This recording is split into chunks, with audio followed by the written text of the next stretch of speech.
Ay, ay, ay, ay.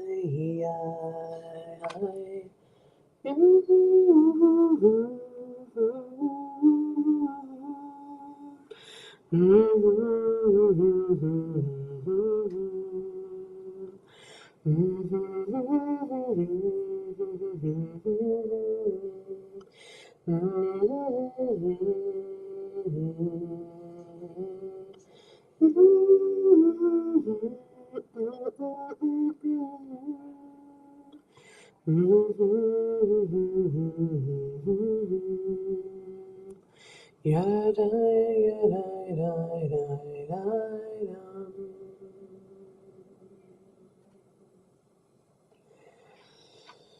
This week,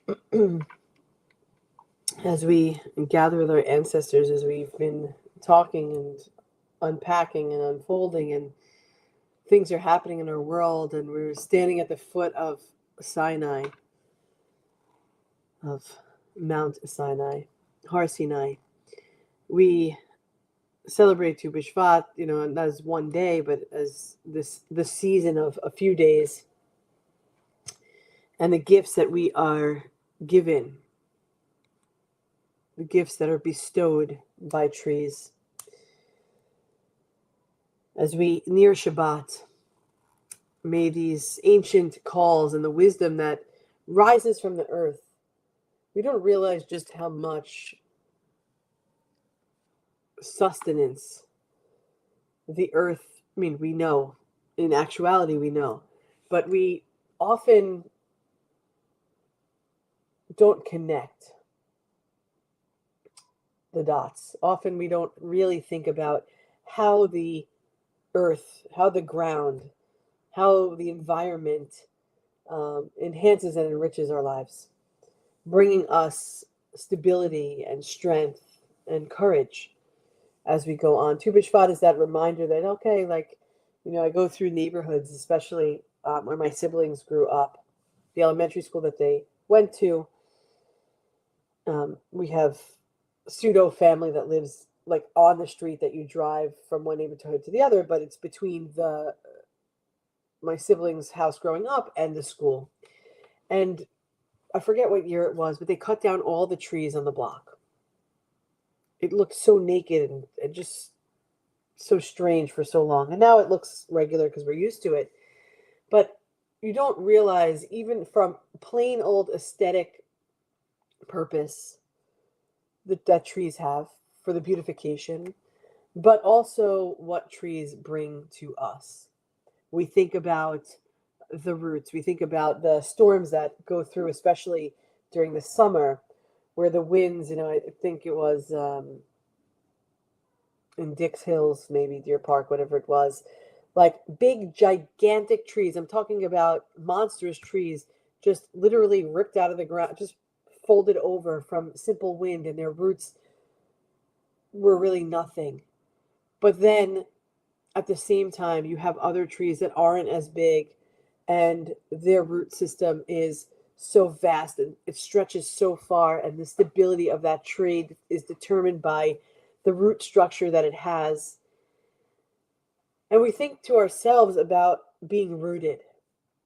Imagine standing in the wilderness of Sinai, standing at the bottom of this mountain, grounded, sinking into the roots. That is the roots of our people, not the physical roots growing out of our feet, so that because we're not trees, but our roots are just like that of a tree. The deeper we're connected to our heritage, to our ancestors, to our roots, the better we stand, the better we show up. And listen, sometimes they weren't perfect, and so sometimes our roots are ones where we're like, okay, I know what I know now and I'll do it different. And other times where, like, our ancestors and our roots are very much the pillars upon which we stand, the actual rootings of another that we're connected to. That brings us strength. And so in the wilderness of Sinai, we stood together at dawn.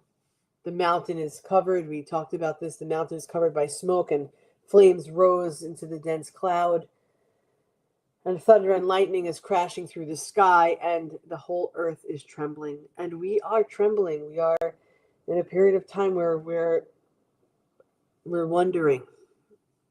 We're unsure. We're standing at the foot of what is going to be. And the call wailed in sound. The shofar was there to rock and vibrate our souls. And then silence. Nothing. It's like when there's no sound, you start to hear the thoughts of yourself. You start to realize, hey, wait a second. That is my connection with one. How do you connect in the silence? Because when there's chaos, it's hard to connect. In that moment at Har Sinai, at the moment at the foot of the hill, the mountain, all creation went back to oneness. Everything drew us back to that one tree, right? We came from one tree, but our roots are what interconnects us. There was no distinction, there was no other, there was only one singular, absolute, only one. The wind returned, the sky appeared back here at the mountain. We escaped it for a moment to be placed right back. The connection, the contention, the struggle, the ease, the uniqueness, the differences, all of it together is something that said, you belong here. This is where we are. Something that helps us to remember that we're here in relationship with all beings, with all lives, with our words, with our action, but for the well-being of all. We went over those 10 utterances earlier in the week when I chanted them on Monday. But as a reminder, as we go into this moment, as we go into Shabbat, the words that were uttered were the words that said, I am the infinite. I am the force of transformation. I am the force of liberation. 2, don't give yourself to false gods. Don't worship what you make with your own hands. Be aware of the choices you make. Don't lift up 3, my essence for lies and deceit.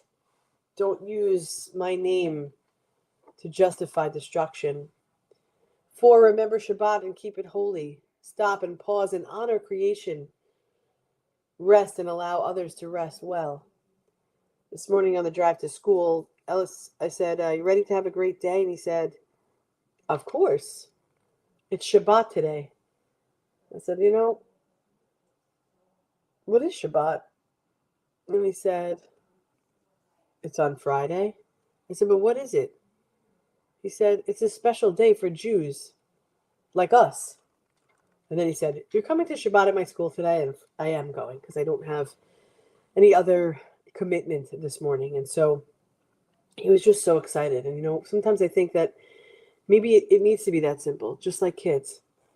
It's Shabbat because it's great. Keep it.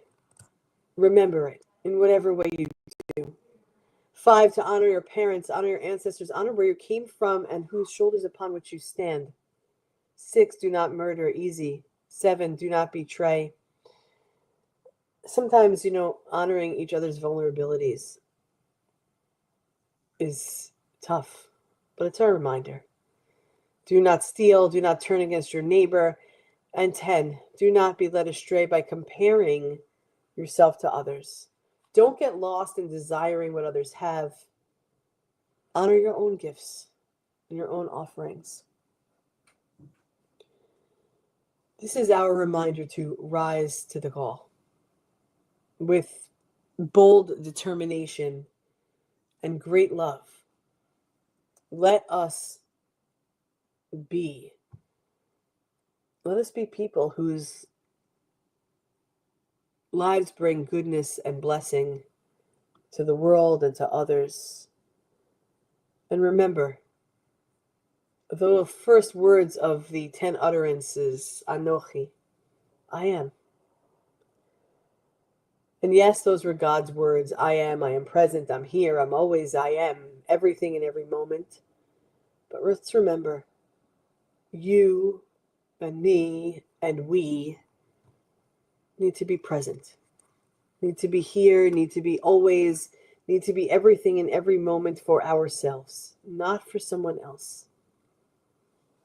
Let us continue to call ourselves to the present and not get lost in all of the other moments.